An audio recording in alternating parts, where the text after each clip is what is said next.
Good morning, everyone. We welcome you to our session on Not Business as Usual and how the private sector uses evaluation to transform communities. When I think of businesses and social value, that they are expected to create, many aspects come to my mind. From the responsibility of for-profit companies towards our planet and to the commitment they need to have towards their employees, their well-being, responsible supply chains, and so on. So in the last decade, we have seen the share of private sector's companies' profit gain substantially while the sector continues to grow. The expectations from the private sector to contribute towards meeting the SDGs or the push from governments to contribute towards social and development goals cannot be disputed. After a lot of mandatory budgetary requirements that have been imposed on the private sector from the year 2014, we see that the investments in the private sector towards social causes has been rising at a compounded annual rate of 10% every year. While the share of private sector investment towards development projects has been growing, yet the mainstream development sector seems to have limited knowledge of how this space operates. There is also a limited understanding that, what are the kind of grants available and how are they spent and how are the programs developed? Is there any difference? And also how evaluations are conducted. For this, today we have three panelists with us who will unravel the private sector, the different spaces that they occupy in this spectrum, and share their learnings from developing programs in this space of developing evaluations, how evaluations play a key role in this sector towards evaluating impact investments, and also social enterprises. They will also cover how the growing space in terms of ESG, which one of our panelists will cover, has been gaining a lot of momentum. Before I introduce the panelists, let me share that this panel is hosted by Gender and Equity Network South Asia, GENSA, a special interest group of the community of evaluators South Asia, which seeks to learn, share, exchange, and curate innovative solutions and responses to evaluation challenges unique to the South Asian countries. Established in 2020, GENSA comprises of more than 190 members from 7 South Asian countries.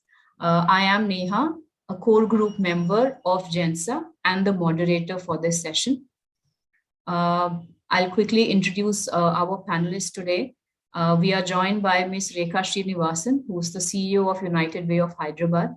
United Way Worldwide is amongst the oldest networks worldwide channelizing private capital and philanthropy towards social good. She's an experienced development professional with over 24 years of experience in the social sector.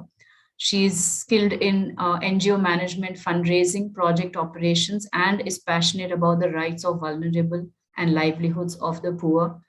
She is experienced in large-scale project evaluations, program design, and has also worked on several documents for donors and academic institutions. She holds a MA in mass communication and has special interest in development communication from the Bangalore University. I now move on to our second panelist, Ms. Ambika Jugran, who's the Associate Principal at Sattva Consulting. Ambika is a part of the impact measurement and advisory vertical at Sattva and leads the assessment studies with corporates and nonprofit organizations. Her experience on projects include designing studies, analyzing data, and leveraging insights to influence CSR strategy across sectors, including education, livelihoods, and health. Prior to Sattva, Ambika spent a significant time at Dasra, building capacity of NGO leaders and measuring its translative impact on the performance of the organization. She has also worked on portfolio strategy and fundraising efforts of social enterprises at Social Alpha. Ambika has a cumulative experience of 11 years and moved to the development sector after spending over 5 years in business research and advisory for global funds. She has a BTech and an MBA in finance. Now I move on to our third panelist, Ms. Sujata Malik, who's the Associate Director with PricewaterhouseCoopers. Sujata is currently leads the social justice portfolio across agriculture and social sector of the advisory firm.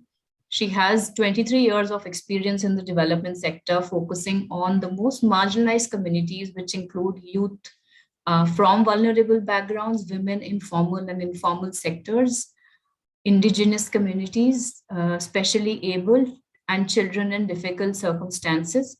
Sujata has extensive experience of working on gender equality, children and women's rights, social inclusion in a range of sectors, including education, public health, nutrition, poverty alleviation, livelihoods, and skill development.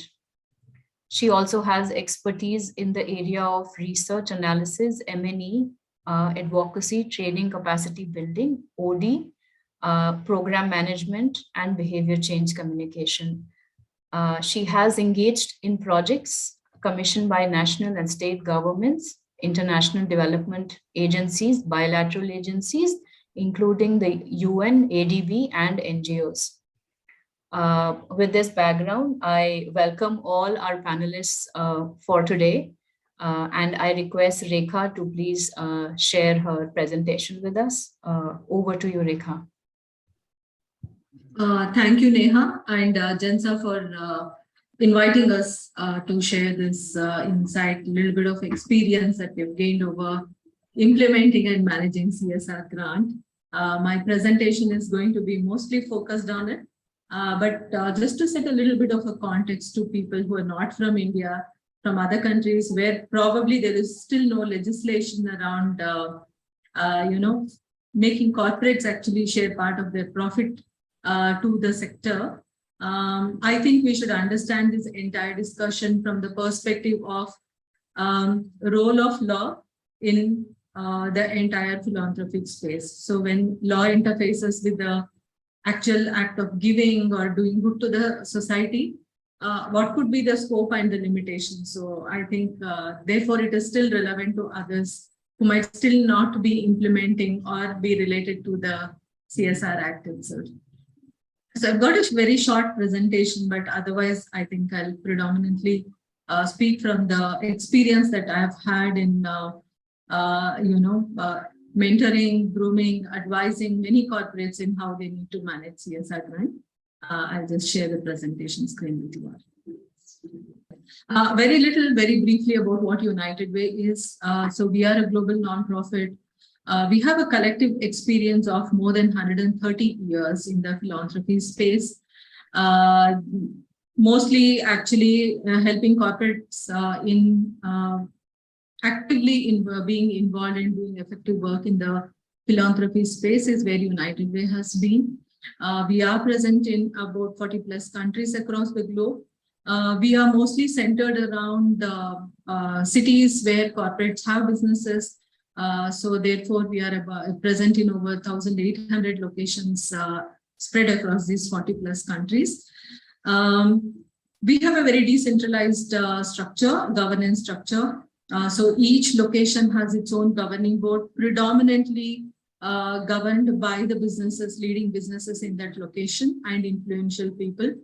So if you look at Hyderabad, for example, we have three predominant industries here. We have IT, pharma, and film industry. So you see United Way board typically having leaders with a philanthropic bent of mind being associated with United Way. So that's been our way of operations. So to keep, there are large philosophies to which we actually all abide to. That's what keeps us together. So we want to keep the operating, expenses very minimal. So we want to use the latest technology, latest processes that are available in the corporate sector space as a volunteering or a pro bono service that comes to these organizations to make it better.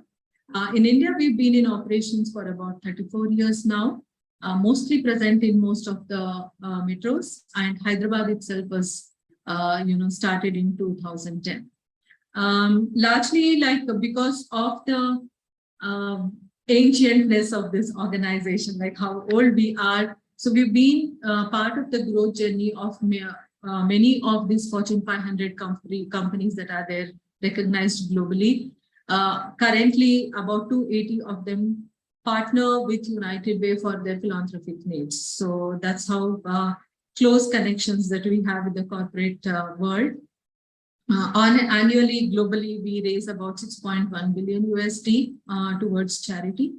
And India and Southeast Asia is a growing space. We are seeing a lot more donations coming. And typically, if you look at the region, in the Western world, it is mostly individuals and family, foundations which are partnering with United Way. And if you look at India and Southeast Asia, it is mostly corporates who are actually coming in and partnering with United Way for philanthropic work. Otherwise, typically, like we are part of many fundraising events. We do organize. We are associated with Boston Marathon, and in India there is a famous Mumbai Marathon, which is there. So we each of us have various fundraising events through which actually we raise grants. So in India, typically, I think in the last 3-4 years, we've seen a lot more traction. United Way as a network in India has been raising about 1,800 crores annually towards philanthropy, towards development work. So this is very briefly about what United Way is. I'll now straight get into the presentation that I have. I think the entire philanthropy or the spirit behind starting CSR Act as articulated by the Ministry of Corporate Affairs and then later elaborated and interpreted by Niti Aayog and others is they wanted businesses to be socially responsible. So there were 3 components on which they wanted businesses to impact. So they called it as triple bottom line. So this is, they wanted the businesses to be responsive to the society where they were doing the businesses. They wanted to be sensitive to the environment in which actually businesses are being conducted. And they wanted to see how the stakeholders in the entire value chain of doing businesses get empowered in the process. So this was the spirit behind the CSR Act, which was formed in 2003. Corporate Social Responsibility Act. It doesn't mean that corporates were not part of philanthropy. If you, in the narration that I've done previously, like when I was talking about growth of United Way network globally, we've been mostly funded by corporate philanthropy. So philanthropy is not new to the corporate sector. They have always been doing it in many different ways, slightly more evolved ways of doing as well. But what did the act itself do when it came into force in 2003? Though its intentions were good, we personally feel it also brought in a lot of constraints in, channelizing the money or the, interacting or implementing the intention with which the businesses wanted to do philanthropy. So that's what it has done. So anyway, largely it says that the corporates have to look at this triple bottom line approach and always be, checking, use these as cornerstones to check whether they are doing good business. Is it a good business practice or not? So that's the philosophy behind the CSR Act. Today, I think India is actually, this is the reported numbers on the Ministry of Corporate Affairs side. That India is, generating about 25,000 crores annually towards CSR grant alone. My personal experience is this is a very conservative number, and the number is much bigger than this. Because we've seen large corporates, very large banks, especially, and also Indian industries here very comfortably are, when you look at expenditure, doing around 800 to 850 crores, each one of them. So, and we have so many of them here, and we have small players as well. So this 25,000 crores for me actually looks like a very conservative number. Coming to my initial point about what can an act or what can a when you bring in a legislation around philanthropy, what can you do? It actually shifted that entire focus from being philanthropic, being more sensitive towards what they were doing, into becoming a statutory obligation. Today, any expenditure made under the CSR Act there is that fear, and it is always understood and implemented from the framework of being statutorily compliant. So they are actually moved away from. I personally feel that it has done a disservice because of this shift. Their entire focus of program design, implementation, relationship with the nonprofits and individuals in the sector has become, it has skewed it up a little bit, is what I feel. Everything is seen from the statutory obligation requirement. A little bit of a leeway. I think initially when the act itself came, there was a lot more margin given to the CSR, grant managing organizations or the corporates themselves in helping them, actually allowing them to play around with what they could do with the money and get more involved in deciding, be more, making that money spent more meaningfully. But I think this entire statutory obligation bit, the shift that has happened, actually has put more constraints and tied hands of both the corporates and also the implementing organizations. So this shift actually happened with an amendment that came to the Act in 2021, where earlier, if a corporate was not able to spend the CSR grant, they had to explain why they couldn't. So many corporates have actually explained, saying that they felt that 1 year was not a sufficient time to do a good program design and implement it. So they wanted a better time frame. Then there were struggles in finding good social sector partners. Many social sector partners, especially nonprofits with whom we have also been working with, don't have too many, there is no clear understanding of how to interface with this donor who also has a corporate face. So it's not easy. It was not easy for corporates to find an ally in the social sector space where they could actually come up with a good program design as well.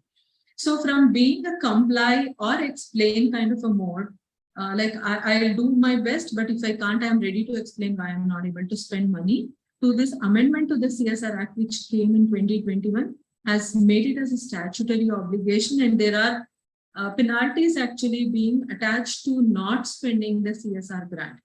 So this actually has changed the entire atmosphere in which we are operating today. There is a lot more rigor in collecting the documentation related to the expenditure, rather than actually being involved in and allowing any kind of a program to evolve, develop, and actually create a real impact. So this, I feel, this amendment has made a great disservice to the actual philosophy or the spirit with which the actually act was brought into being. So this is a little background, and one thing that it also did, this 2021 amendment to CSR Act, because it made it statutory obligation, the people started talking about an impact assessment as well. Because they had to comply, they had to show, they had to collect sufficient documentations related to it. One way that they found they could do all this was to get into the impact assessment of their projects. The impact assessment understanding itself has also changed. Initially, when the impact assessments of CSR grants were done, they were basically doing an audit. It was mostly a financial audit of and a compliance audit of who was implementing it and whether there were sufficient bills to show that there was a real expenditure of the CSR money. So from there, I think they have moved a little bit to actually visiting projects, seeing what kind of programs are being implemented and all that. But still, what is still left open and which is desired is, can they look at evaluation? Today, currently the impact assessment today is mostly to capture the output of a program that is being planned for under CSR grant. So from just capturing the output, can we move into the evaluation space where there is a lot of dialogue between program design, how it's being implemented, allowing for course corrections to actually see that we really impact and the real intent of for which the grant is being allocated is really met. So that is something still desired for, hopefully over a period of time, with more and more dialogues that we are having today and better discussion and different kind of people operating in the CSR space from the corporate side might change this entire outlook.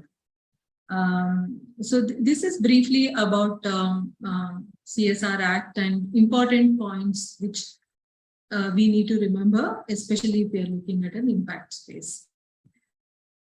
Moving on, there are it also didn't do is one is 21. The Act itself, through its amendment, made it statutory compliant, and in 22 February they also brought in a reporting mechanism. So today, each corporate is expected to fill an application form, a reporting form called a CSR Form 2. So there is, it's a template which is given where they need to actually input certain data, and for which actually impact assessment is a word that they have been using today. But actually what we are capturing there, or what most corporates are capturing today, there is an output of an activity. So this, there is a space currently created in this form. And because there is a reporting need to be done in a certain manner, a lot more people are asking us questions about log framework, how are you going to measure the outcome, how will you capture the outcome, can we triangulate the data that we are having. So those kind of discussions have started happening after this CSR Form 2 has been put into place. And anyway, currently not all grants or projects are need to go through this impact assessment. They have given a guideline saying that if a business is donating more than 10 crores annually towards their CSR expenditure, then they need to get into evaluation. And any project where the budget outlay is beyond 1 crore, then all those projects have to compulsorily go through an impact assessment. So it's a challenge for large corporations, because when we say 2% of their profit is going towards CSR grant, there are many corporates who are today donating in the range of 10 plus crores. So a lot more people have actually now gone into it, but we have also seen a struggle in the CSR among the people who are leading CSR grant from the corporate side, trying to pick up projects which are less than 1 crore, so that they can avoid this entire exercise of getting into an impact assessment. So they're actively picking up projects. They want a large-scale holistic program to be broken down into 2 or 3 different components and call it with a different name, so that it's not touching 1 crore and they don't have to go through a individual project impact assessment. So very few corporates have shown that risk-taking ability or that ability to be in a position to explain. I think their entire fear is explaining to their own boards about how good their projects have been, what value they have created for the community, talking on all the 3 aspects that I spoke to you about, towards the society, towards environment, and the stakeholders. So explaining it is something that they're finding difficult. They don't have the language. They don't have enough, confident data coming in through which they can actually confidently say, okay, I have seen it, and out of 100 kids that we work with, I can very surely, say I'm very sure that 60 of them have being impacted or being supported by the program. So there is language problem, articulation problem, and there is lack of data, because of which there is little less confidence among the people who are making presentations to the board, and the board making presentation to the government about what they have done with their money, what value they have created with their money. So therefore, because it is still in a slightly gray space, easiest thing that people are opting today is to pick up projects which are less than 1 crore, so that they're not in front of anybody explaining. So this is where we see, and it's I think also they have made CFOs, chief financial officers, very responsible. There is a penal action taken if there is unspent money, they need to explain.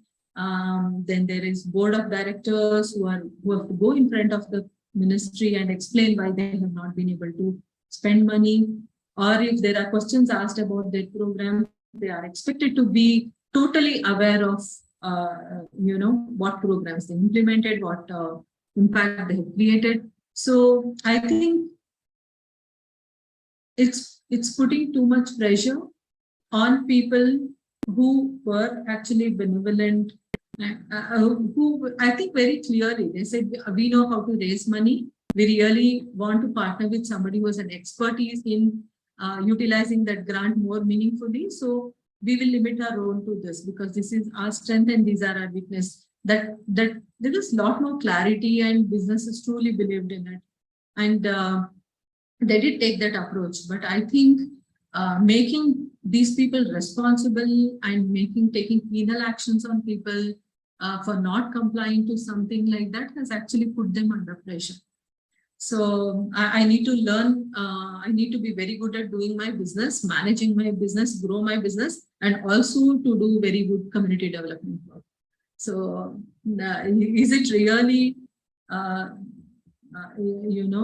very realistic to have that kind of an expectation? Is something that each one of us need to do and see how we can influence policymakers in making changes to this kind of an outlook. So there is this all new articulation which they are also getting familiar with on social return on investment. Then we've started using the word impact assessment. Many times we wonder whether most of the sessions that we have had with many of our corporates, like it's mostly an educative session. So they are also learning and growing. The one thing that has happened, and which was always an area of discussion, was how much of the CSR grant can be used towards impact assessment. As it is, there is limitation about you can't go beyond 5% of the total CSR budget towards project implementation cost. So which puts a lot of challenge, because most development work is people driven. You need a lot more people, you need good people, you need to train people, you need to keep updating people, and you need to keep collecting information based on which is informing how you're designing programs, making course corrections. Can you do everything in the 5% administrative cost that is, or program management cost that is being allowed for in that? So therefore, there has been a lot of discussion, and now there is a change very recently. They said that 2% of the total CSR grant can go, or 50 lakh rupees, whichever is higher, can go towards the impact assessment. So that grant could be allocated towards that. That's a very recent amendment that has come, which is a sigh of relief for many of us. Now that we can actually invest a lot more time in developing frameworks to capture the outcome and also impact of the programs we are doing. So coming to program design, I've got just 2 more slides. I'll wrap up quickly. I want to bring attention to what has it done to the program design. All programs are getting productized. So we feel when you're making a pitch about a development program, everything is being converted into a product. I don't know if it is it would be okay if it was only lack of language that people didn't know because they were coming from business side and everything was understood more in terms of a product. If people were by mistake using a word like that, it was okay, but I think everything is also seen in that manner. So always it is, okay, can this be scaled? Can this be, can there be a framework? Can you actually define the entire implementation part of it? Now that you are scaling, can you reduce the cost? So these are the kind of conversations, tough conversations that we need to have when we go with a program design to any CSR lead who is making a decision about whether they're going to give money or not. Then they are negotiating on things like per beneficiary cost. There is that non-profit which is able to take care of children and give them good quality education in 100 rupees. Why are you charging us 150? So this is the kind of discussion that is happening without being sensitive to the geographical locations or socio-economic and cultural conditions in which the project is being implemented. So the assumption is it's a level field, and across India, everybody is same, all communities are same. Therefore, this product needs to be standardized and it can be put to operations at the same value anywhere. So this, and everything is seen as a product, as I told you, because they want to have things less than 1 crore rupees each project value budget to be less than 1 crore. They also don't understand that you can't break some kind of a larger program vision that you have into smaller components and implement it at different time and location spaces. It is not possible to do it that way. So there is that lack of understanding, and what hurts us the most is this entire productization of the development programs. It's been seen more like a product than actually an intervention or a dialogue or a process through which you are trying to move certain parameters in the lives of people. So that is what is happening. We can't blame. This is what an act can do, and more directions. And if it becomes in the name of giving it a framework or a better understanding, when you start defining an act to an extent where you start dictating terms, I think that is what it does to any kind of a program. And each donor will have their own, business cycle. Many of them have Jan to December as their business cycle globally, and some people have Jan to, October to September. And many companies actually complete their businesses by March, but by the time they actually consolidate their profit, it is June, July timeframe. So that's when they know what needs to go into their CSR expenditure. So they make decisions very late, almost in the second or the third quarter, which gives us very limited time in implementing a program. So therefore, I think what you can show as an outcome of this kind of a shorter duration thing is only an output and not even an outcome of a project. So this timeline is something that is there. Though the act says it can be a multi-year project, you can think about a multi-year program. I think a lot of businesses went through a challenge because during COVID, they suffered and their profits went down. So there is a fear to commit to any kind of a financial outlay for a long period of time. I think that is what actually restricts them to get into a multi-year project, and they want to stick to an yearly kind of a time frame.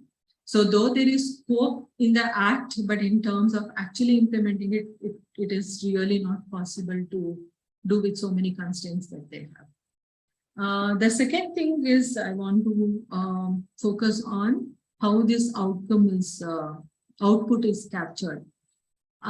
We have seen in our experience that there is already an impact narrative that they have committed to. So if you, on their websites, to their employees, to outside in their business community, or into the government, there's already a language that they're talking about. If it is education space they are funding into, they say we have impacted the lives of these many children. So what do you mean by the word impact? How is the word impact understood itself? can you really create impact in the lives of a child by making an allocation like 5 rupees per child as my per beneficiary cost? What kind of a program can you design and implement in a 5 rupee per child beneficiary cost and still use the language that I have impacted the life of a child? So there is so much of a disconnect between the language that is being used and actual work that is being done. It's very discomforting for people, many people like us who have been in the sector, when you have to hear this language. And also this is the space in which you need to influence people's decisions and thought process.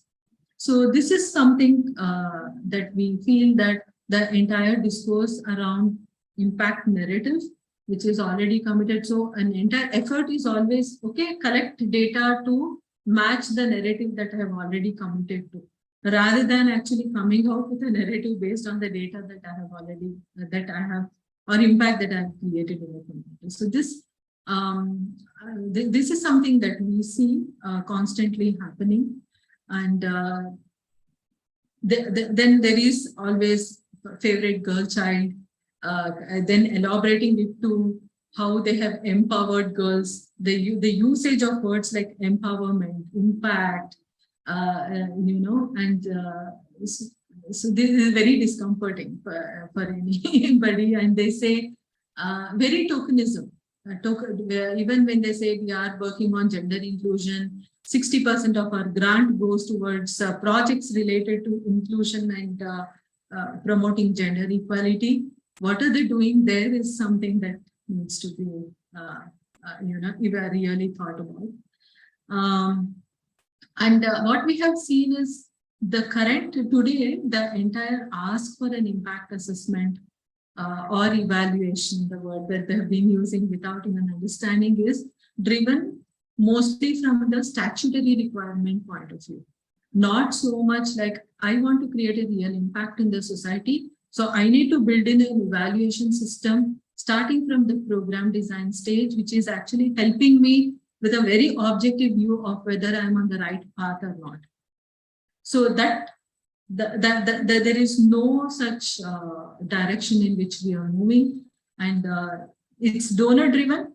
Really, the desire is to see that if it becomes the desire of the implementing organization to ask for an evaluation, and donor says, okay, this money can be utilized towards it. So we are basically eagerly looking for that, shifting who is making the ask for impact assessment and evaluation. So that's all, I think, just to capture. And my last bit of it, good CSR Act has made more grants available in India, but I think a lot more dialogue needs to happen with the people who are policymakers and decision makers there, to make it actually be more meaningful towards development program implementation, both in the program design space and in the impact assessment space. So the dialogue continues, fight continues. We are trying to do our own bit. I'm sure each one of us here are doing the same thing. And thanks for this opportunity. Would be happy to take any questions that you want. Thank you. Thank you so much, Rekha, for your insights on the recent developments that have happened, especially in the space that we are discussing, that is corporate donors and compliance, and how the environment, which is very, very statutory driven, how it has impacted the kind of programs that we see, how the kind of programs that have been developed, and also the subsequent word that you've used in terms of productization of programs. I think it is really it is really worth thinking, like, how do we as development sector professionals bring our learnings from the sector into the corporate space and occupy those spaces in that space, so that there is the intent of development is still there in the kind of programs that we see. Thank you very much to all the participants. We will be taking questions towards the end of the entire panel. So now I would request our next panelist, Ambika, to please share her insights on in the broad area that she works in. Great. Thank you so much, Neha, and thank you for the introduction. Thank you, Rekha. You beautifully summarized the work that we've been doing in impact measurement, I think, as consulting organizations as well. I would like to firstly really thank GENSA for this opportunity to be amongst all of you today. A lot of us are evaluators, and probably many of you are far more experienced in this space than we are. But it's an exciting platform, and I think it's a great platform to learn and even exchange knowledge with respect to how we have been looking at measuring impact. I also have a short presentation, so maybe if I can just pull that up very quickly. Yeah, I hope you can see my screen. Yes, yes.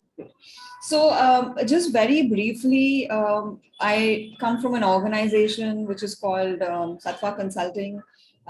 We are a social impact consulting organization, and our work sort of pans around different areas, which includes research, advisory services, program management, and assessments. While we are rooted in India, we have been able to also work across various ecosystem stakeholders, and we work very closely with corporates, foundations, non-profit organizations, of course, being at the core of it, as well as social enterprises and various government agencies. Data is very integral to Sattva, and which is why we also launched something called the India Data Insights, which is an open platform for a lot of the non-profits as well, which sort of collects data from secondary research, and that is available outside and makes it much more digestible that can be used. Just wanted to bring that up since it might be relevant to this context. Across our work, we have been fortunate enough to also, cover work in Africa, Southeast Asia, as well as North America and Europe, while being based in India.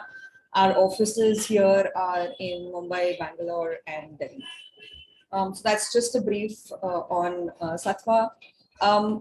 My focus today is really picking up from what Rekha was also talking about, which is how do we use data and the impact story to actually either create a dialogue around social impact, or sort of take that to, in some way or form, to policy level changes.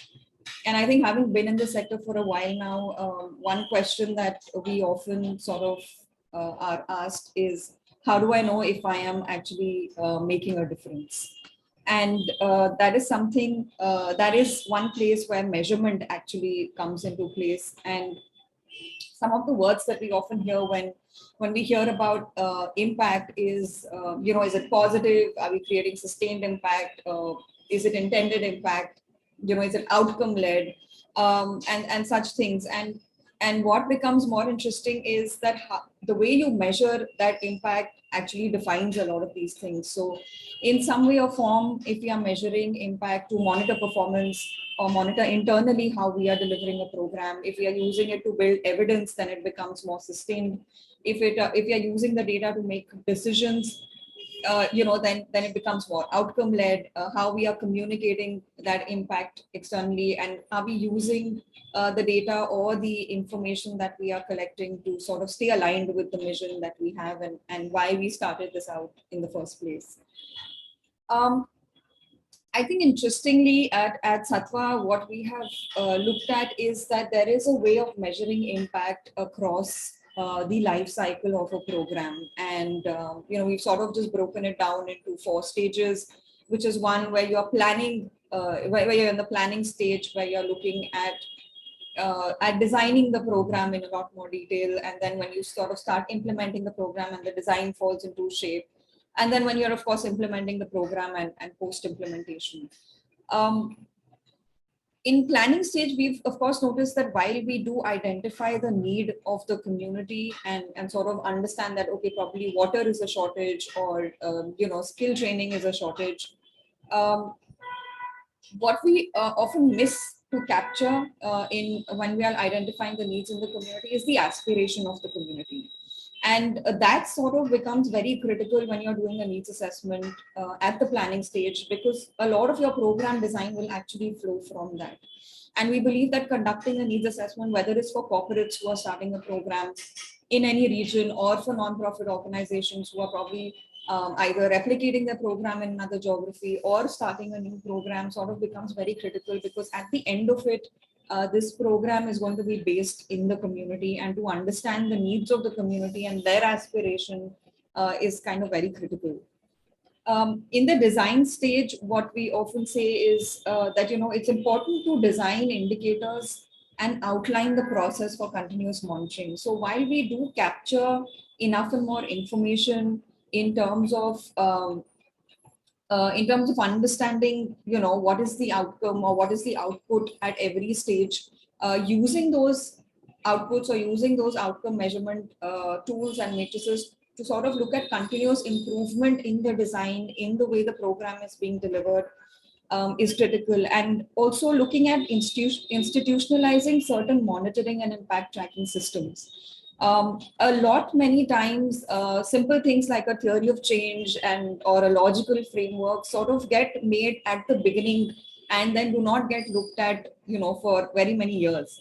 And keeping that as an active way of aligning ourselves to the mission, and to sort of also align with the funders, and looking at it as a co-creation exercise with any of the long-term funders, to sort of talk about, this is where we want to be at the end of 3 years, or this is where we want this program to reach.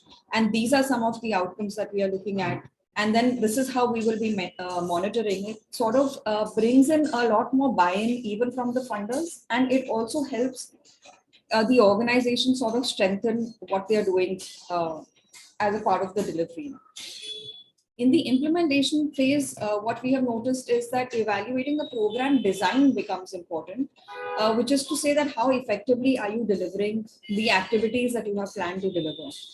This is not really looking too much from an outcome lens or an impact lens, but to say that how can we improve the performance of the program or the project. So, for example, is mobilization being done effectively? Are we capturing enough and more feedback from the community on the way we are operating? Are we taking their inputs to sort of streamline the operations or even the offering that we have? And there's this one example which has really stayed with me, and it was a couple of years back where we were looking at this women empowerment program in Maharashtra, in a district. And, we were looking at that there are schools there are teachers there, why are we are mobilizing the children, and why are we still not seeing enough and more enrollment? And there was a very simple solution that came out from the community where the girls were like, just give us cycles and we can cycle our way to school. And that's all we require to come to school. And so it becomes very imperative to continuously take feedback from the community to see that are we overdoing something, or are we just not focusing on certain aspects which can help us problem solve. Post the implementation stage, what becomes essential is, of course, conducting an impact assessment, which is a little more retrospective to understand, have we looked at and assessed every single input, output, outcome indicators, and have we looked at the implementation in entirety to be able to see what is working and what is not working, and use that data again from a continuous lens to say, okay, what do we improve now? There are a lot of studies and a lot of programs which, if they are about 3 to 5 years long, what we highly recommend is doing a continuous assessment, which is more longitudinal in nature, which sort of helps capture the pre and the post very, very distinctly, especially when you're working in a certain area, in a specific community, looking at a baseline indicator, looking at then a midline indicator, which could be probably one and a half years into, conducting the program. And then sort of seeing, especially during midline, looking at it from a program evaluation lens, and then doing another endline study to see, have we actually made a difference, or what is the delta, or what have we shifted. So this really talks about, across the life cycle, how different sort of assessments feed into ways in which you can actually improve decision making, which is where we come into, like, how do you anchor systems and processes internally? Because what we also realize is that a lot of a lot of the reasons why we do impact assessments actually is because it is an ask from the donor, or it is an ask from the funder, or we need to publish a report. But using that data internally to make operational decisions, or to make management-led decision, organization-led decision, actually streamlines a lot of the information, and you're able to present the impact that you are creating in a lot more comprehensive manner. And some of the organization decisions which we often miss because we are so caught up in the operations of how the program is running is, are we actually creating an impact that is sustainable? Are we really looking at integrating what we are doing with community ownership? So if we were to move out tomorrow, or the funding was to stop tomorrow, is there enough and more buy-in in the community to continue those programs? And of course, this may not apply to every single intervention, but to a lot of the interventions, this is something that can be applicable, and sort of creating that excitement within the community to say that, okay, this is your program, this is for your benefits, and this is how you can use it. Again, partnerships to scale is something that we don't often look at from an organization lens, wherein, if there are multiple areas of focus, can we partner with organizations who have already implemented a program, and then we can focus on A and they can focus on B, and collaboratively we can achieve the impact that we want to create. And one major way in which building evidence, and something that Rekha also alluded to, was, can we then create a systemic change, and can we have more and more evidence while we are running these programs, so that we can prove that there is certain change that is happening because of these programs, and then thereby influence policies, and create a systemic shift in the policies. So that's a little bit about various ways of using impact and the matrix. I'll actually move on to something that I have found very interesting, and because impact measurement always remains a question mark in terms of what more can be done. There are some of these concepts that I have come across in my time, and of course there will be concepts that will continue to come up, and many more that probably we can't cover right now, which is around, what are the different ways in which impact can be measured. And like I said, I think developing an evidence-based body of work becomes one such critical thing.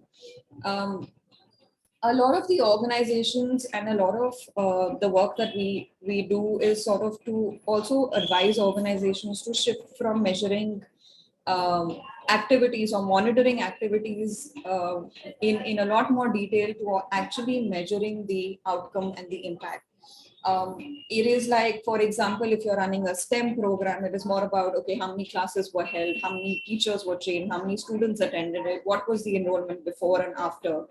Whereas we can actually move from that to say that, has there been a shift in the knowledge by doing pre and post surveys?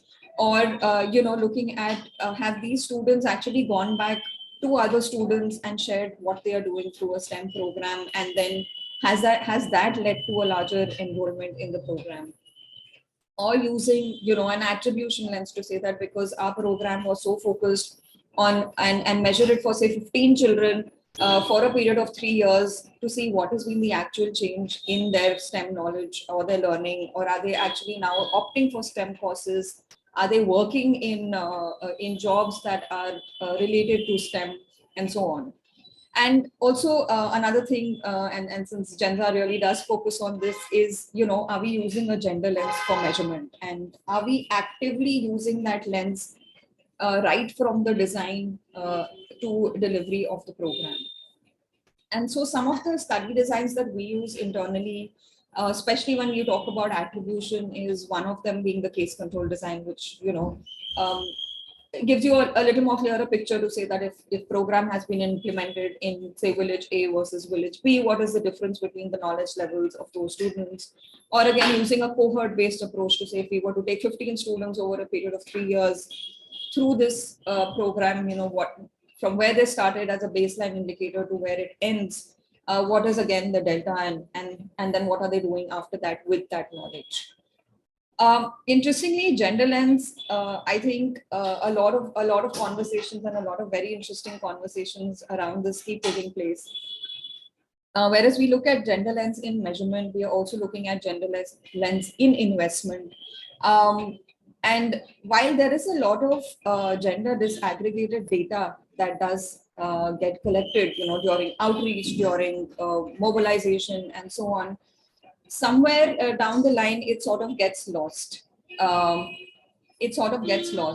And it is then imperative for it to be included right when the program starts being designed.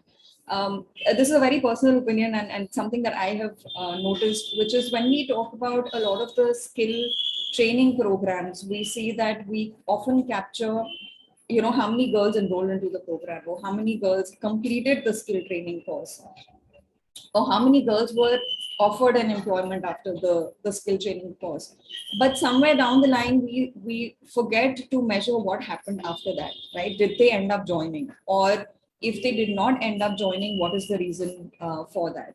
And the aspect of social norms and also influencing those social norms in certain way or form also come into play, and which is why it becomes important that if you are focusing a program on girls being enrolled in a skill training course, your activities cannot just be focused on mobilization or enrollment and tracking enrollment accordingly, but your activities should also at some point start looking at how are you influencing the community, or how are you influencing the girl's parent, or how are you helping the girl break out of the social norms that may at the end of that skill training course not lead her to join a job, and while she may be trained and she may have got the certificate that was required to join the job.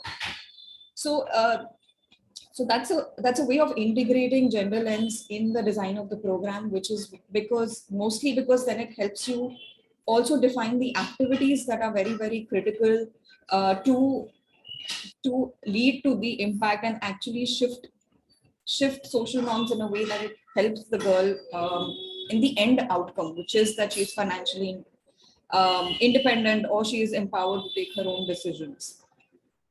There are a lot of frameworks that are there to measure gender matrix, and I've just listed down a few of them. But one interesting one, which was the 2X challenge indicator, which is with IRIS, which was to also talk about when we look at entrepreneurship programs, how many businesses get founded by a woman is one part of it, but how many businesses continue to run by the women, and are they able to take loans? Are they able to continue to run that business? Are they able to then use that money within their households or take decisions for their households, send their children to school? Are some of the continuous indicators that also need to be measured. So that's just one of the examples that I have picked from here.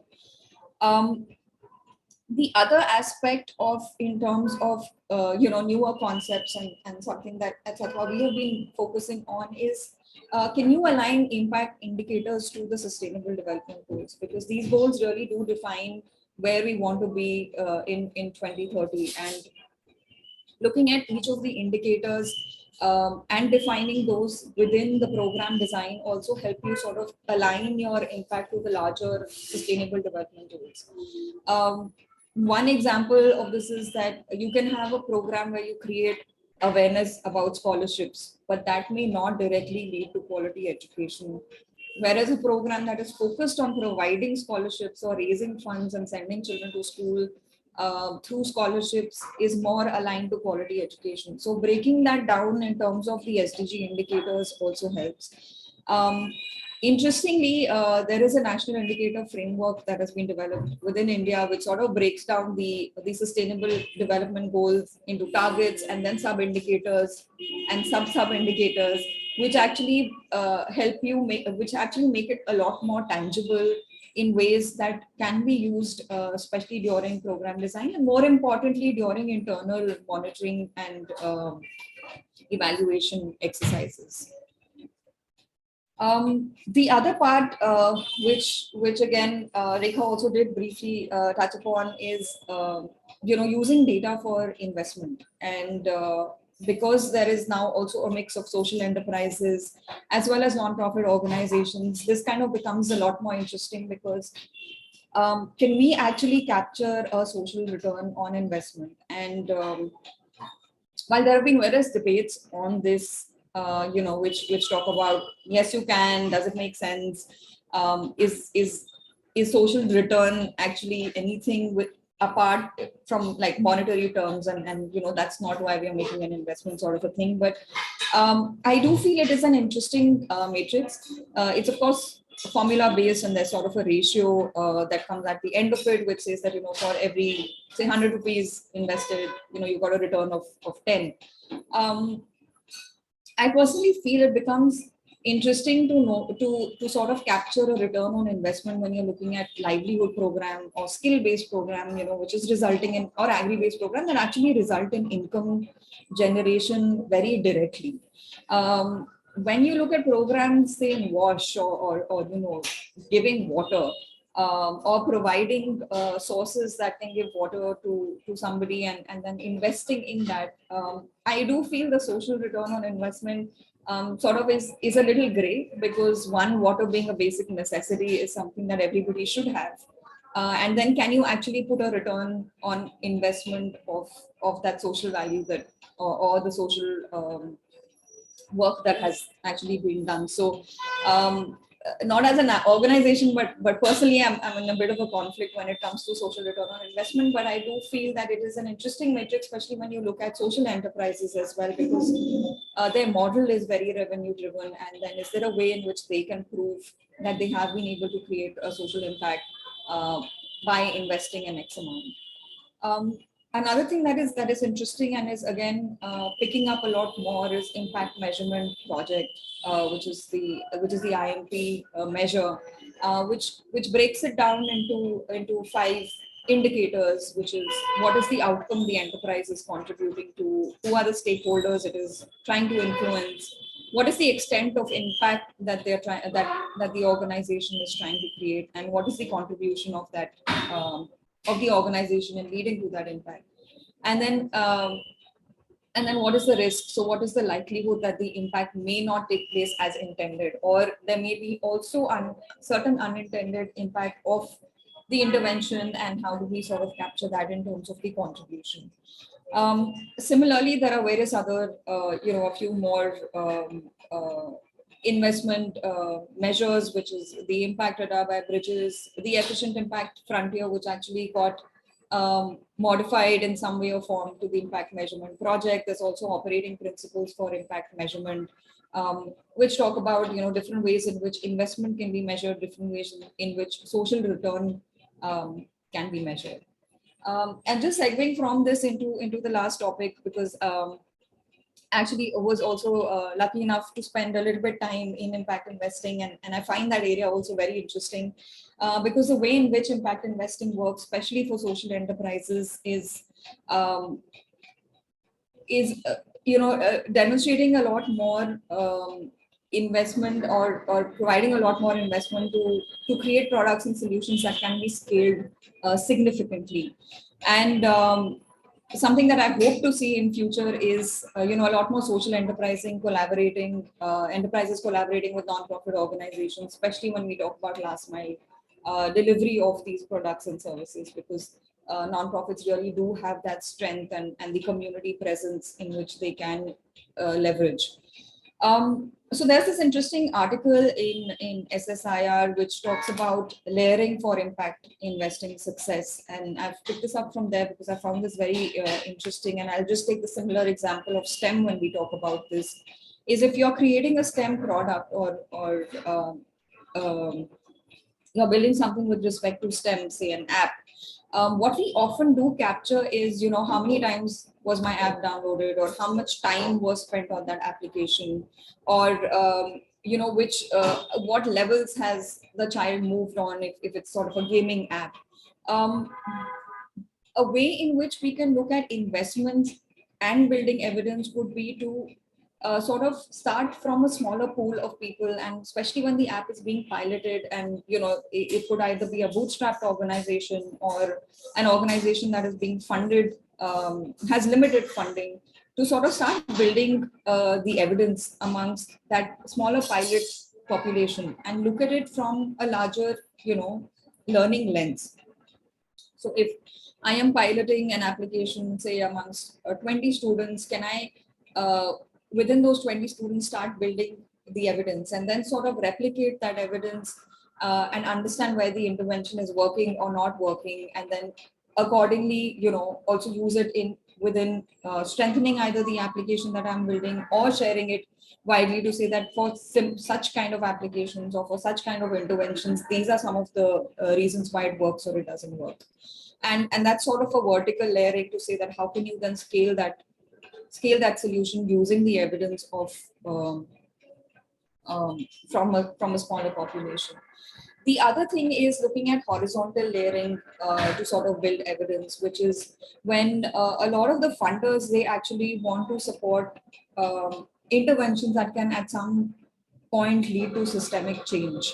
And here is where social enterprises, along with nonprofits, can sort of look at building evidence more horizontally. So you can have the same app that is working with students, and on the side you can start training the teachers, which means that you are actually passing the responsibility in some way or form to the teachers to use that application, and then building that evidence from both those ends to say that there's teacher training that has happened, there is student adoption that has happened, and how has that led to a larger change in knowledge, in student learning outcomes, and therefore for the school. And thus, if you were to replicate this in multiple schools, this is how the impact would sort of scale. So again, evidence building being at the core and the crux of everything, and assessments and measuring impact being really at the core of everything, is what I think is what basically is the summary of this, and how you can use that evidence in different ways, whether it's for investment, or it is for decision making, or it is for continuous internal processes, and strengthening those and monitoring those as sort of ways in which organizations can benefit. I think the last part really focuses on challenges and gaps that we have currently seen in measuring impact. One of which, like I mentioned previously, sort of focuses on either not having a theory of change or an LFA, or not revisiting the theory of change on an LFA, and also not working with funders to align on what is the outcome or the impact that they would want to see at the end of the program versus what is it that we are looking at the end of the program. The other challenge really is around, organizational investment in setting up M&E systems. And this is more in terms of not feeling the need to have internal monitoring and evaluation systems, as well as funders at times do not, really fund internal monitoring and evaluation systems. But we strongly believe it is imperative, and it helps the organization in very many ways when you have internal monitoring and evaluation systems, and you have very clearly defined indicators for assessments. I think the attribution contribution conflict is something that all of us as evaluators would have probably come across at some stage. But again, when you are looking at either fundraising, or you're looking at defining programs and getting a program funded, understanding the attribution and contribution becomes important during program design, because then you can define the causal pathways that clearly link the changes that will take place because of certain activities, or not take place because of the lack of certain activities, and therefore it also gives visibility and clarity and transparency to the funder to say that this is the program, this is what it will lead to, and this is how it will be attributed, or it will be more in a contribution lens. And I think lastly, it is, limiting impact assessment studies to either a communication tool or to a fundraising document, because while it does prove the success of an intervention, it actually ends up undermining how data can influence decisions, how data can influence the interventions going forward, and how we can make critical decisions within the organization, within the program, or within the organization while we are running the program. So, in summary, I think the importance of measuring impact remains, especially for all of us in the development sector, but how we use that data, how much data do we collect, and how we actually communicate that data externally is something that is sort of building, but it would be great to see a lot more of it sort of come up. Yeah, so that's the end of my presentation. I would love to connect, in this hybrid mode, if we can, with the others as well, and you can write in. But yeah, I think I'll stop here and pass it back to you, Neha, if there's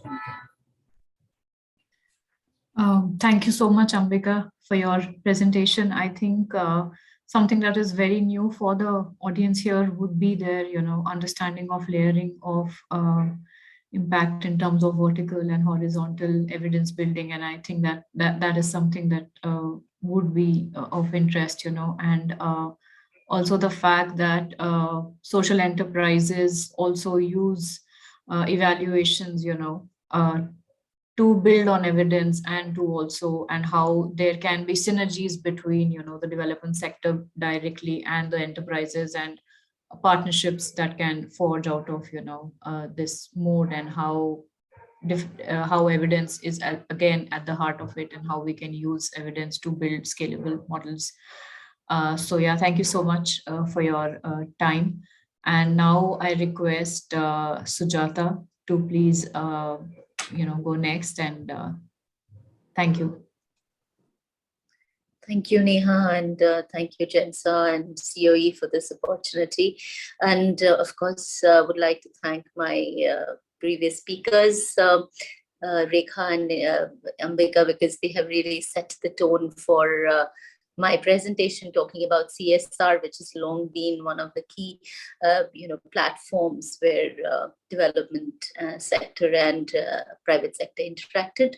And of course, the insights on impact measurements and its application in social enterprises and across development programs really sets the tone as to how, such tools can be used to track progress and to understand what pathways to take moving ahead. So as this Neha had already introduced, that I belong to PwC, and here being there, it is a unique position where I have, being a development sector professional, have been able to work with a range of stakeholders from the government, social development sector, and also from the corporate. PwC being a corporate advisory firm in existence in the country for over 150 years and globally for several years, we are having presence in over 157 countries globally. So I think PwC is well known as an organization. However, what is important is that how we as an organization have also kind of integrated the agenda of being responsible through stakeholder commitments and through various strategies which are integrated within the organization value. So next.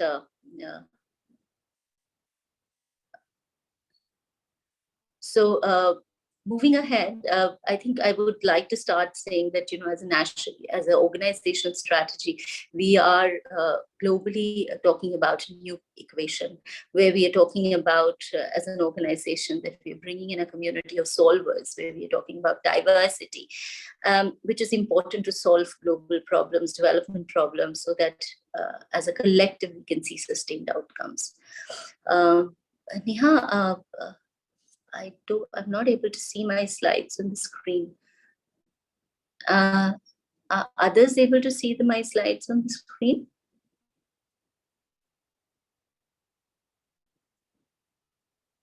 Yeah, thank you. So next. Yeah, we can move. Yeah, so I was here talking about how diversity is an important strategy for the organization globally.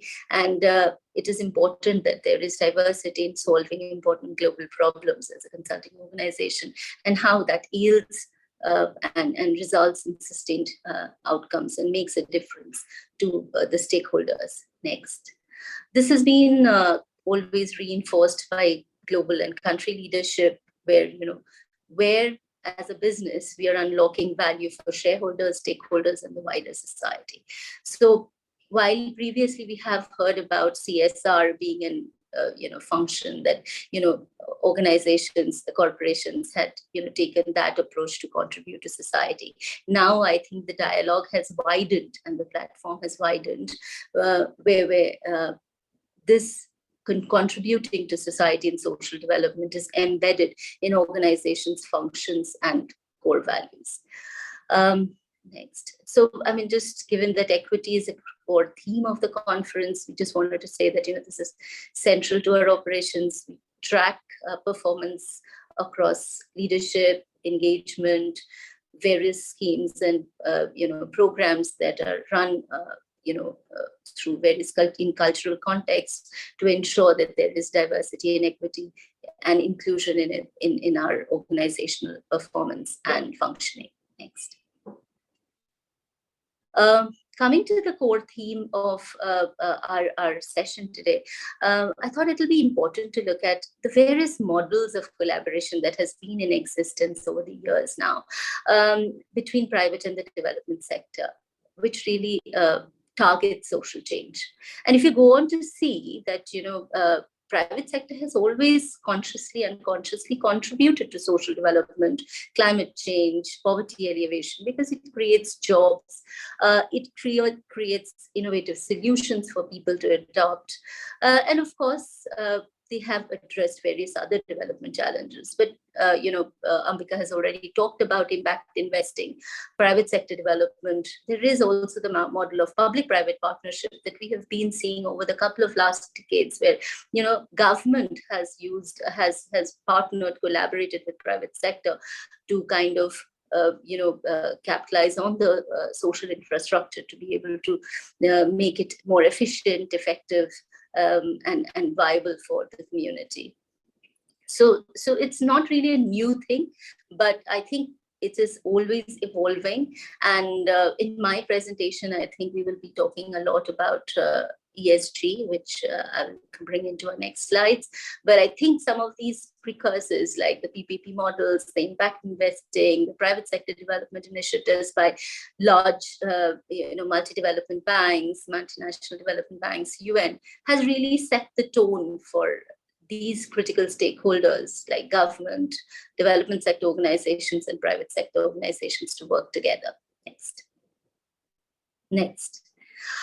So yeah, moving ahead, while we are talking about results and how we monitor, this definitely has remained an important driver and important challenge as well, as we speak about private sector contribution in bringing about social change.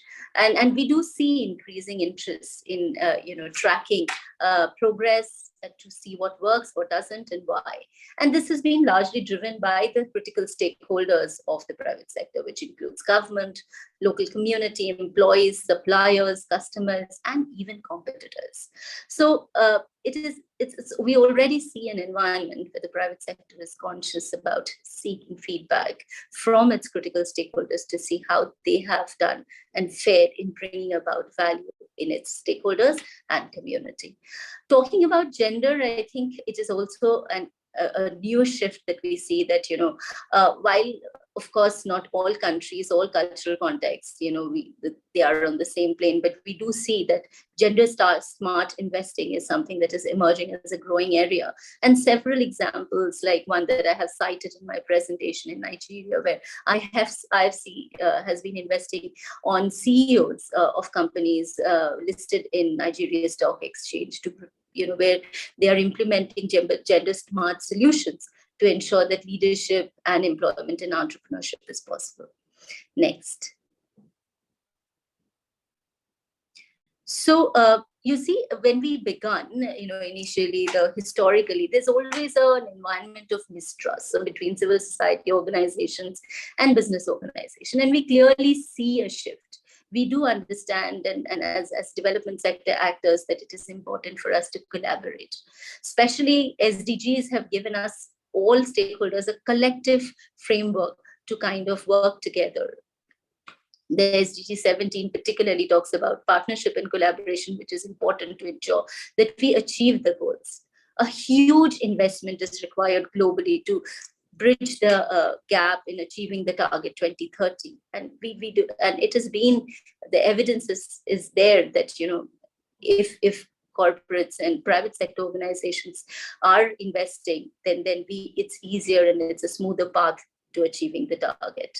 Impact investment in India has also taken shape over the last decade or so, and we've seen various sectors that, like renewable energy, microfinance, healthcare, education, where we've seen significant investments from private sector in the form of impact investing. So it is not just about eliminating negative impact, but it is about transformation. And I think increasingly it is organizations are being focused about sustainability, equity, which is integrated in its organizational value chain. Of course, talking about M&E systems, there has been challenges, and how to attribute impact to each of these players and organizations have still remained an area of challenge to explore and enhance its credibility, so that we have better results and outcomes to track. Moving ahead, I thought ESG would be an important framework that we can refer to, considering that in a post-COVID world where there's been a lot of disruptions, not just in businesses, but in communities, millions of people have lost jobs. Investors have taken note of, bankers have taken into consideration that how organizations are committing to sustainability. Neha, next. How organizations are committing to this assess sustainability, and that's how it has become now a critical driver for investment decisions for investor organizations, and that has compelled or gravitated organizations to adhere to this framework, which has been there in existence for over a decade. However, I think COVID has really compelled organizations to kind of bring that into their organizational value. So environment, which again, Club has indicators around a range of SDGs, social, which talks about reducing inequalities, gender equality, climate change.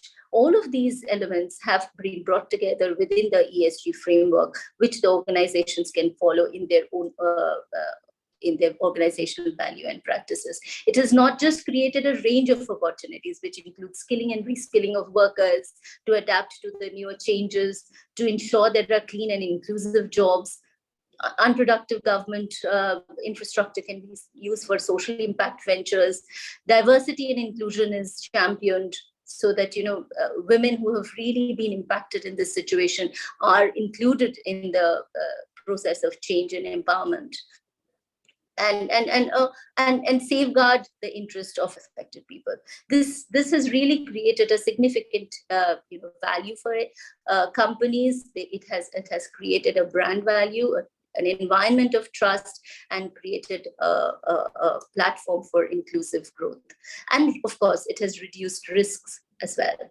So if we move ahead and see that, this whole, if we unpack each of these elements, which the framework defines, you would see that the social, of course, it has elements like equal opportunities, health and safety, human rights, diversity and inclusion, customer and product responsibility, child labor elimination, and labor welfare, such very critical, themes that we in the development sector and in the government have always championed. It's now part of the core mandates that corporations are holding and pursuing. But if you look at the other pillars, both environment and governance, you would see there is a strong interconnectedness where the social development elements have an implication across these drivers as well. So we see increasing awareness in businesses in the last couple of years, where they're talking about inclusivity, consciousness of human rights, in adhering to human rights standards, and also ensuring that there are this focus on social justice, and there is interest in stakeholders to ensure ethical supply chains. Next. So if we really go about these critical social concerns, there are a couple of things that also has emerged. While this has given us a great framework, but corporations are really struggling to measure these critical elements, because in environment or in governance, it's fairly straightforward. There are regulations, there are mandates, which enables them to kind of, and historically for them to have collected data and to have these disclosures. But I think globally as well as in India, corporations are struggling to find evidence or data against each of these critical parameters, like how human rights abuses prevented within organization, how negative impact is reduced, how labor welfare is an important agenda for organizations, how health and safety measures are ensured for its workers and customers, how diversity, equity, and inclusion is embedded within HR practices, and how modern supply chains, digital transformation, and modern supply chains are used to ensure transparency and participation of stakeholders. So with such a situation, I think still it creates an opportunity for organizations to look at some of these critical social development drivers within their organizations and in the communities in which they operate. I could skip the next. So you see, I think accountability is very important when we talk about progress monitoring, and here I think the way the whole ecosystem is moving, that it is not just one interest group, it is a 360-degree interest that we see both from workers and from internal stakeholders as well as in external. So workers and employees are interested that how companies are responding to their well-beings, and investors are interested. It's an investor priority to see how organizations are contributing to global sustainability, how they're reducing risks of brand image, as well as other threats to the community, how they are ensuring that they're working with responsible supply chains, and of course engaging with local communities and safeguarding their interest and taking action as per regulatory guidance. And we'll talk a little more about regulatory guidance moving ahead. We could skip the next slide. Because, and you see that, of course, this only reinforces that globally, I think there is an important movement towards meaningfully engaging in the social side. However, I think it is a long way to go in terms of refining and defining the processes and pathways to ensure that it is creating impact. Next. So moving forward, we will talk about the various measures that demonstrates performance within ESG. You see in India, I think Rekha already talked about various parameters that were historically initiated by the Ministry of Corporate Affairs through the program, through the CSR practices. But it has evolved over the years, and we have seen that, moving ahead, MCA has come up with national guidelines on responsible business conduct. And currently, what is very much setting standards for organizations to report on various social standards are the Business Responsibility and Sustainability Reporting Framework. It is from this year, moving ahead from 2023, for 1,000 listed companies under the SEBI, which is the Stock Exchange Bureau of India.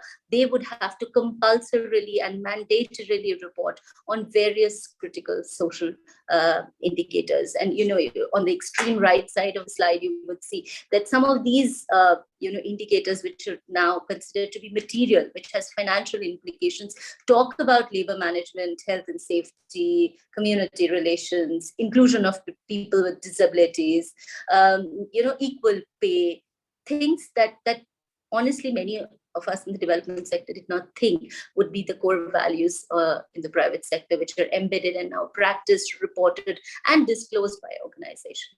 In the middle, you would see that, various matrices, while we talked about challenges in measuring, various organizations, including the UN, and other organizations like Dow Jones Sustainability Index, the GRI, Sustainalytics, they have set frameworks globally for companies to understand how they are performing against these critical indicators, which includes the social indicators. Of course, some of these that I have mentioned here are really focusing on social side, like particularly the United Nations Women's Empowerment Principles. I'm sure many of you know, really talk about those 6 to 7 guidelines for organizations to see how they are contributing to inclusion and gender equality. So some of these, there are 2 ways that, some of these reporting organizations, they look at disclosures of companies and score the different firms, but organizations themselves can use and harmonize some of these frameworks and understand how they are performing against each of these standards and report it to their stakeholders, and particularly investors as well, so that they can understand how they are performing against each of these critical social performance indicators. In addition to national mandates, businesses which are operating globally, have to, adhere to global standards. Of course, when it comes to regulations, as I had already mentioned, that, in the social side, we have limited number of regulations. In India, of course, the BRSR reporting mandate has come up as a very, very path-breaking initiative. But however, Japan, EU, UK has had, has already set in regulations which not just on climate change, but also on, adhering to human rights standards and various other social mandates for organizations or businesses, not just who are operating in UK, but across other countries or Indian organizations working elsewhere, have to adhere to these frameworks. Neha, next slide, actually, I've moved on to the next slide. So I think it's created an environment where there is significant push, not just from the overall community, but also governments and regulators are taking initiative that organizations take these mandates seriously and implement it as a important organizational functions. And of course, in India, we do have several acts and regulations which enable them to kind of something like POSH has already Prevention of Sexual Harassment Act is there, which creates an environment of safety for women in workplaces. Next.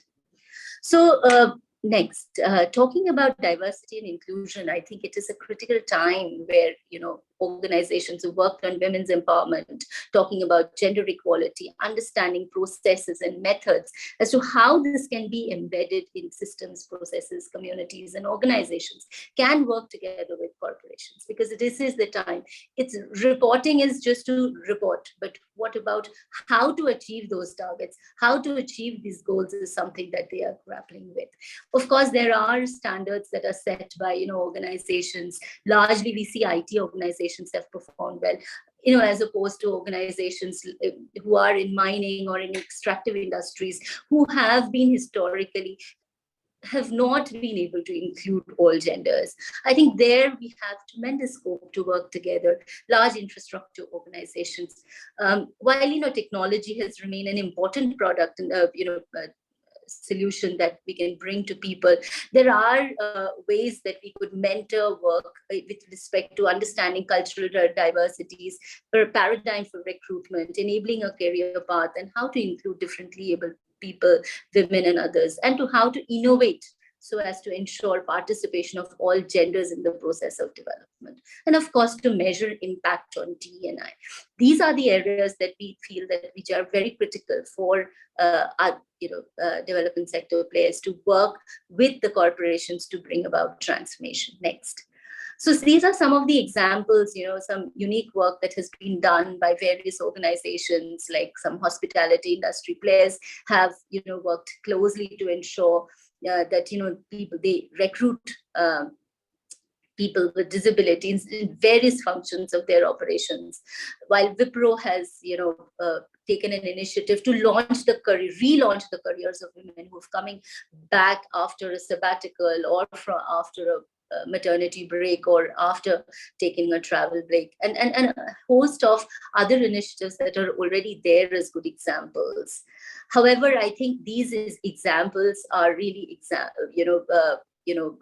good insights to tell the larger group of private sector organizations that it's possible, and there are various ways in achieving these targets. Towards the end, I think it is important that we also discuss that, as we talk about measurement and impact, what are these challenges that stakeholders are facing with respect to measuring impact?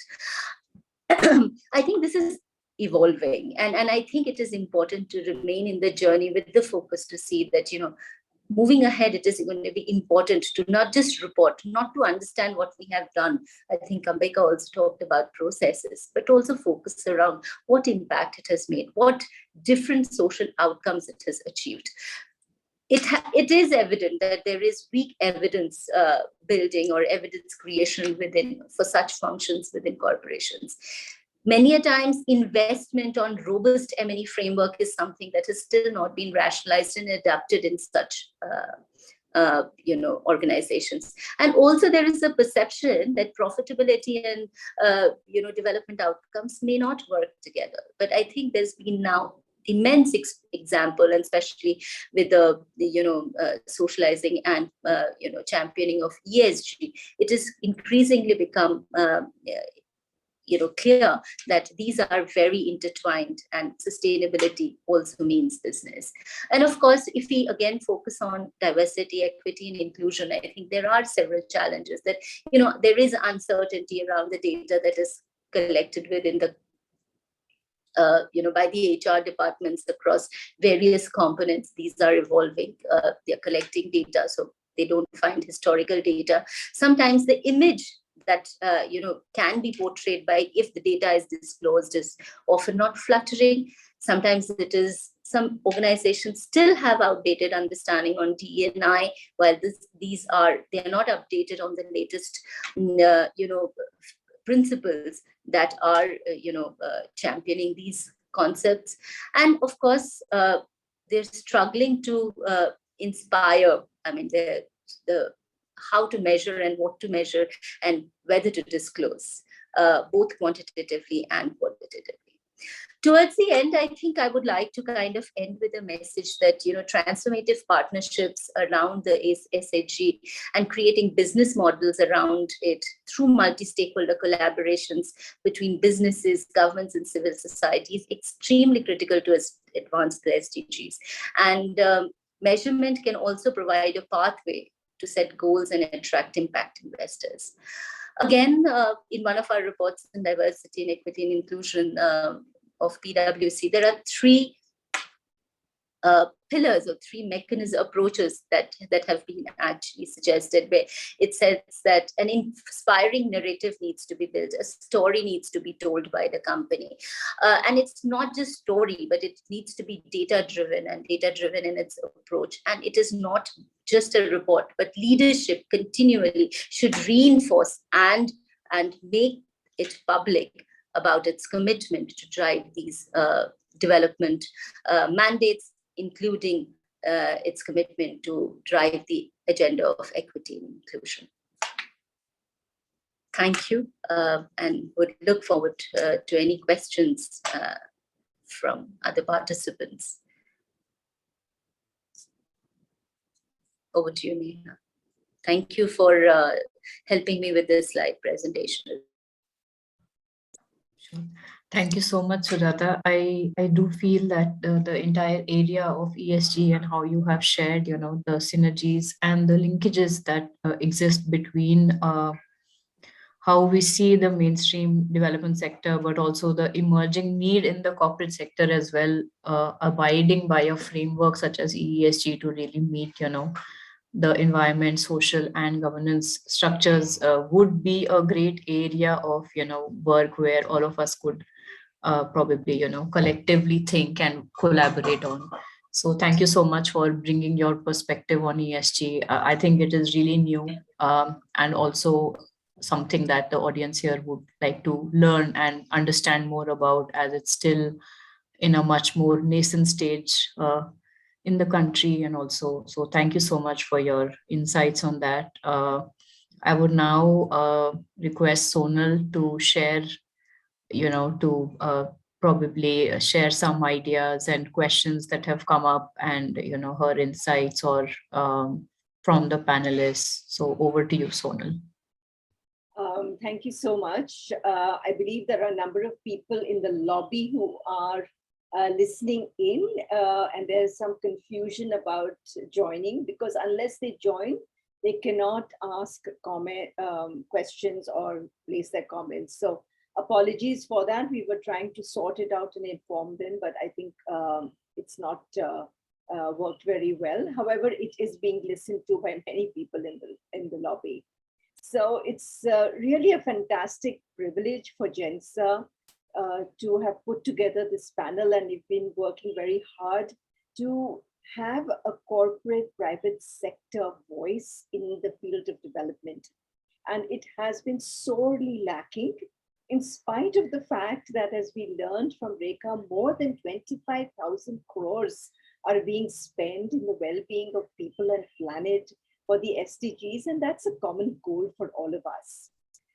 Unfortunately, we've been working in silos, and I sincerely hope that with kicking off with this panel and many more initiatives, we will be able to build bridges between all of us who are committed to development. And I think I've learned a lot about how corporate investment is, in fact, there is a commitment, but that there are also some statutory requirements. And so there is a bit of a double-edged sword in how you spend, for what duration, how do you evaluate, and some of the problems with being statutory, and there may be some penalties attached to that. And so that is another layer that perhaps we need to address. The white, the big elephant in the room, on how that impacts the measurement of evidence and why there is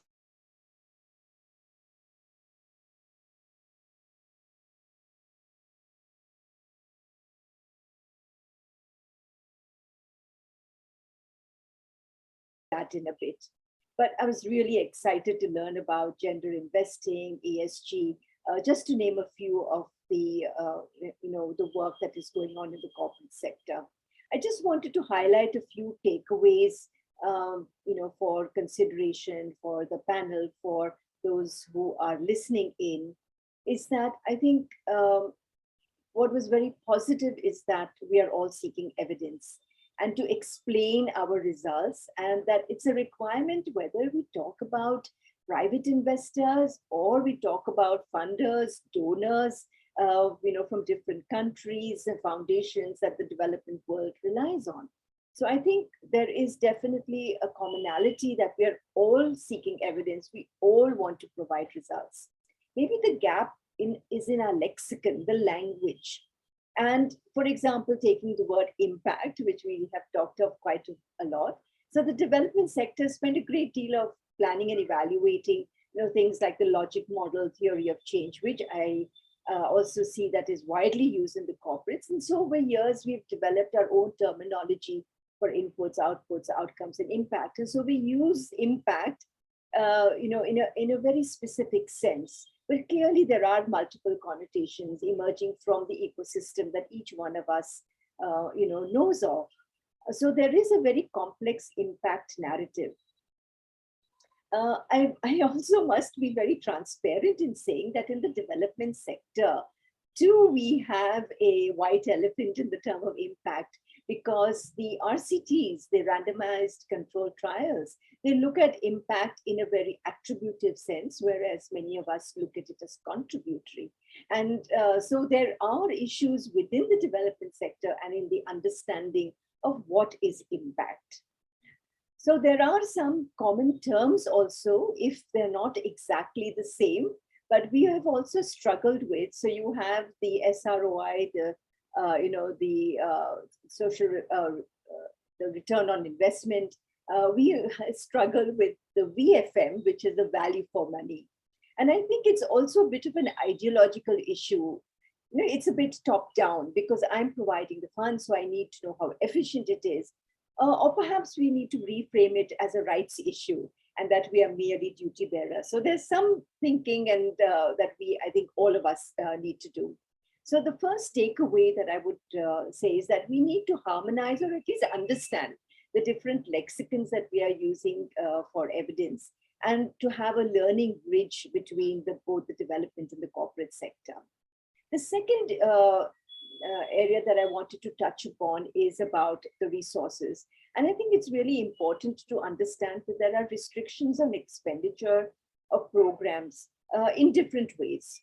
So for example, if we are looking at the development sector, our donors, the countries mostly from the global north, or foundations that provide the funds, also have their own priorities. And so with the corporates also, you have other areas such as what is the profit allocation and so on. And we learned about that there is now at least a good separate grant allocation for impact assessment. In the development sector, we normally say that you should have between 5 to 15% for evidence building. And so I think there is greater understanding that you cannot expect to build evidence without having resources for that. So I think there is a lot for us to lobby for, and to ask for more resources for measuring change in whatever way we want to define it. So I think in that sense, again, we have again an opportunity just to have another takeaway, is that for aligning our resources that are available, because we know that they fluctuate, there are different priorities. And so how do we complement and enhance what is available within both our ecosystems? I think the question, the third area that I was really keen on touching on is about time. So yes, I think we are racing against time. We know that we have to achieve the SDGs. Most probably we are not going to be able to. We also know that the crises that we face, man-made and natural, and particularly climate change, the need of the hour is definitely more long-term funding support. We know that for empowerment, for ownership of communities, for sustainability, and for intersectoral working together. I think that is absolutely imperative. We have learned it from decades of development work. So I think here is a common area that we need to address, understanding that there are constraints for the corporates for disbursement, long-term commitment, multi-year resource allocation, because it depends so much on their own bottom line and so on. But I think this is a common issue for both private and development sectors. Another area I wanted to talk about is the availability of expertise. And I think the demand and supply for evaluation expertise is a huge gap, whether we look at the development sector or the corporate sector, but it is also an emerging field. So I think for young and emerging evaluators, it's a fantastic career choice that's so promising. And I agree with you that the expertise for gender and inclusion can often be tokenistic and superficial. I was also really, interested in the various frameworks that address gender inclusion and diversity. And I think perhaps we have much more in common, but we just have different names. So that takes us back to the language question and our lexicon, and we need to build bridges around that. Absolutely rich discussion that on gender investing, which is really promising. And there are now, we've just learned that the Bill and Melinda Gates Foundation is going to put in billions of dollars towards gender investing. And So this is an exciting area, and from GENSA, I think we are very excited to be at this time and space. One of the ongoing discussion has been about involving communities, and I think it's common for all of us. We need a far more downward accountability, more equitable accountability. I think we're getting a bit better at it with more contextual and inclusive design and evaluations, taking a bit ground. But I think a lot more convergence is required than meets the eye. So again, we have these common aspirations that we have. And so I think that's a key point and a takeaway, that we are both seeking more and more community and equitable engagement, more local solutions.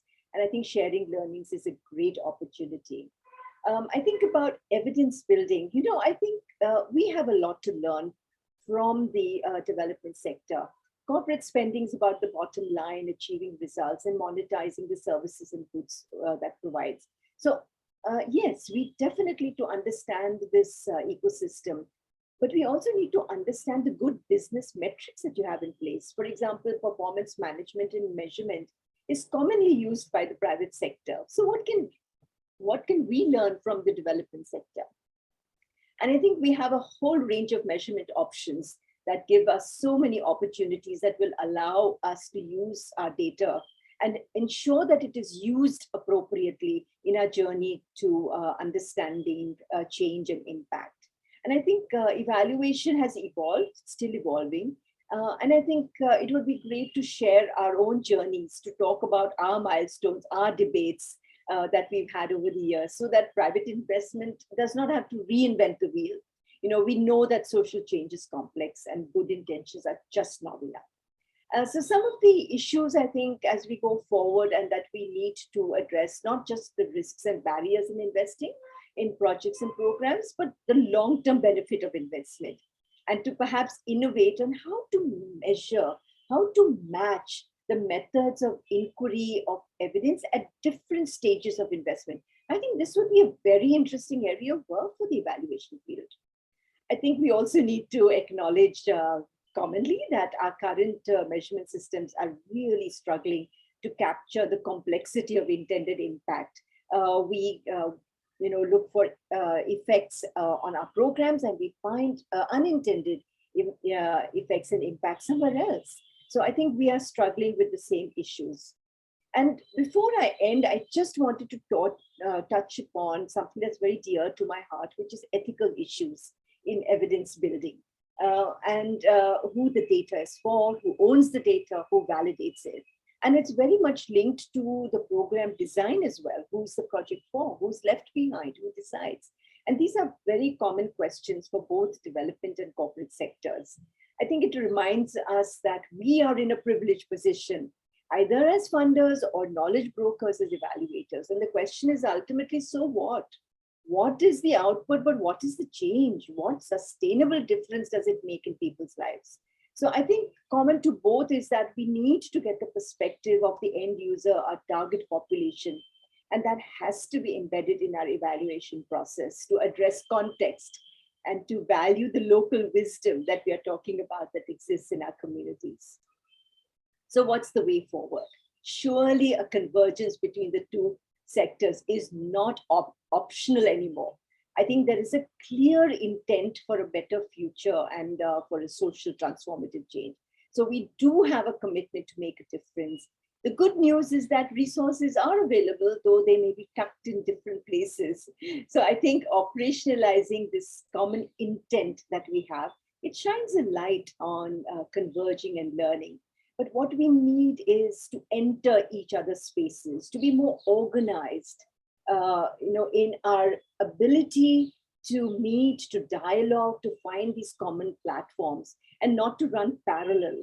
So we are hoping that at GENSA, we are looking at building these bridges to ensure that we fulfill our common vision of achieving SDGs and importantly for the well-being of peoples and planet, which I think is at a critical tipping point, and I'm sure you'll agree with me. And so we need the prosperity of all and to leave no one behind. Thank you very much for providing me the opportunity to be a discussant at this very interesting panel. Thank you. Thank Thank you so much, Sonal, for summing it up and also providing like a way forward. If any of the panelists want to share anything, they can request some last closing thoughts. Thank you from my side as well. And as Sonal said, I think there is so much for us to do together. Best thing is that people are open to learning, and yes, you can influence decisions that are there, each one of us, kind of roles that we are in, and hoping to see more collaboration and taking this journey forward. I've always been also saying like it's been quite some time, like for next in 23, it's going to be 10 years since we have been having CSR Act in implementation. It would be very interesting to know like whether the spirit of the Act itself is being fulfilled through its various, did we really create impact on this triple bottom line with the vision with which the CSR Act was actually brought in. Then again, the questions about, we are also seeing a lot of disinvestment from the government side on critical sectors like education and healthcare.